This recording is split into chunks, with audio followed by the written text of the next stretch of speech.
Nabi janji setiap 100 tahun Allah akan hantar seorang mujaddid. Mungkin mujaddid akhir zaman mai daripada belah Nusantara, kemungkinan besar. InsyaAllah tuan-tuan yang dirahmati.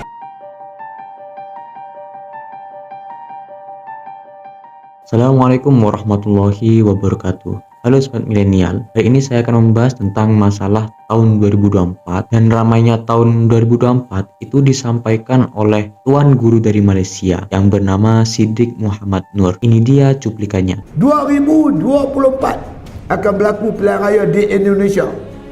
Dijangka gerakan Islam di Indonesia akan menguasai politik Indonesia dalam pilihan raya 2024. 2024 tuan-tuan, genap 100 tahun Islam tumbang.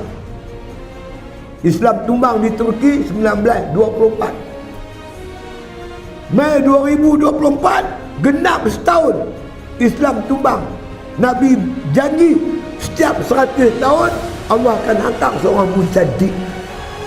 Mungkin mujaddid akhir zaman mai daripada belah Nusantara, kemungkinan besar.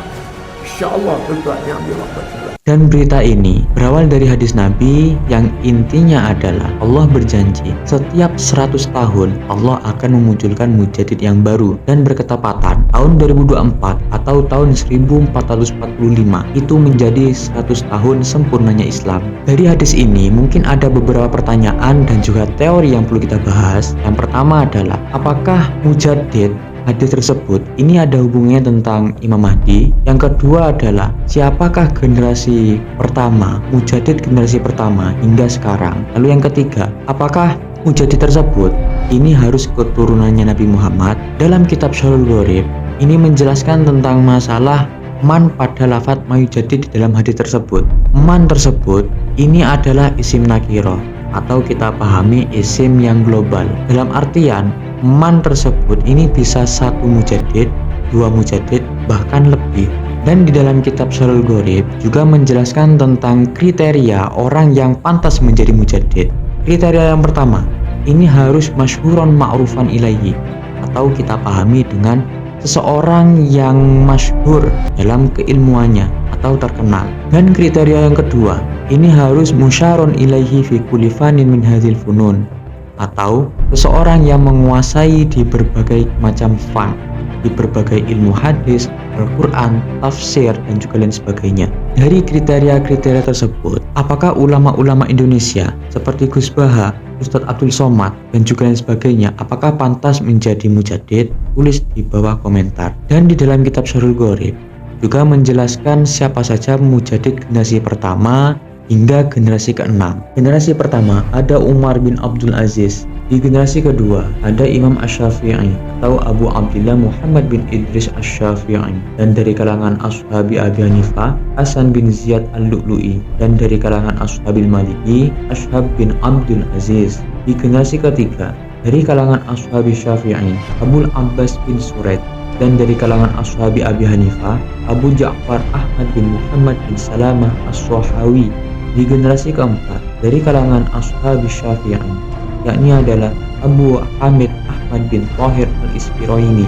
Dari kalangan Ashabi Abi Hanifah, Abu Bakar bin Muhammad bin Musa Al-Khwarizmi. Dari kalangan Ashabil Maliki, Abu Muhammad Abdul Wahhab bin Ali bin Nasr. Di generasi kelima ada yang dari Ashabi Syafi'i, yakni adalah Abu Hamid bin Muhammad Al-Ghazali. Dari kalangan Ashabi Abi Hanifah, Al-Qadi Fakhruddin Muhammad bin Ali Al-Arsabnadi Al-Marwazi. Dan dilanjutkan penjelasan mujaddid ke-6 dan ke-7. Dan dalam kitab Mirqatus Su'ud ila Sunan Abi Dawud, karangan Abdul Fadl Jalaluddin Abdurrahman As-Suyuti melanjutkan penjelasan mujaddid generasi ke-6 dan juga ke-7. Di generasi ke-6 ada Al-Imam Fakhruddin Ar-Razi, dan di generasi ke-7 ada Syekh Taqiyuddin bin Daqiqil Aid. Jadi itulah mujaddid generasi ke-1 hingga generasi ke-7. Akan tetapi ada beberapa permasalahan tentang keputusan hadis tersebut, karena ada hadis yang berbunyi, innallaha yamunnu ala ahli dinihi fi ra'si kulli mi'ati sanatin birajulin min ahli baiti yubayyinu lahum amru dinahum. Menurut Abu Ismail Al-Harawi, kita sepakat bahwasanya Umar bin Abdul Aziz itu adalah generasi pertama dan Imam Syafi'i itu adalah mujadid generasi kedua. Syekh Tajuddin As-Subki langsung berkomentar pendapat Abu Ismail.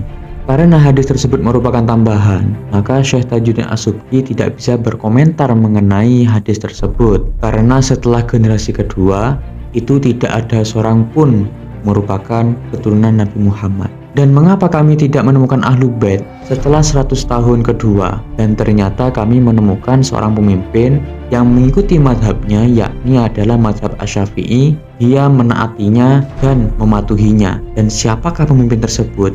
Dia adalah Abul Abbas bin Suraj, atau kita ketahui beliau ini merupakan mujadid generasi ketiga. Dalam kitab Syarh Syafi'i, di Musnad Syarh Syafi'i ada sedikit cerita dan juga pembahasan mengenai tentang masalah Imam Asy-Syafi'i. Imam Ahmad bin Hanbal berkata, kita mengetahui Umar bin Abdul Aziz adalah mujadid generasi pertama, sedangkan Imam Syafi'i adalah mujadid generasi kedua. Lalu Syekh Balal bin Khawas menceritakan dirinya, pada suatu hari aku berada di gurun Bani Israel. Tiba-tiba ada seorang laki-laki berjalan bersamaku. Aku berpikir dia adalah Al-Khidru, atau kita ketahui Nabi Khidir. Supaya yakin, saya bertanya kepada lelaki tersebut yang saya anggap dia adalah Nabi Khidir. Syekh Balal bertanya, sebenarnya siapakah kamu? Lelaki itu menjawab, aku adalah saudaramu Al-Khidru, atau kita ketahui Nabi Khidir. Lalu dengan sopan serta santun Syekh Balal berkata, apakah saya boleh bertanya beberapa hal dengan Anda? Nabi Khidir menjawab, silahkan tanyakanlah. Syekh Balal bertanya, wahai Nabi Khidir, apa pendapatmu tentang Asy-Syafi'i? Dia adalah tiang pancang atau Al-Autad. Yang kita ketahui Imam Syafi'i adalah wali Autad. Syekh Balal bertanya, apa pendapatmu tentang Ahmad bin Hanbal? Nabi Khidir menjawab, dia adalah temanku.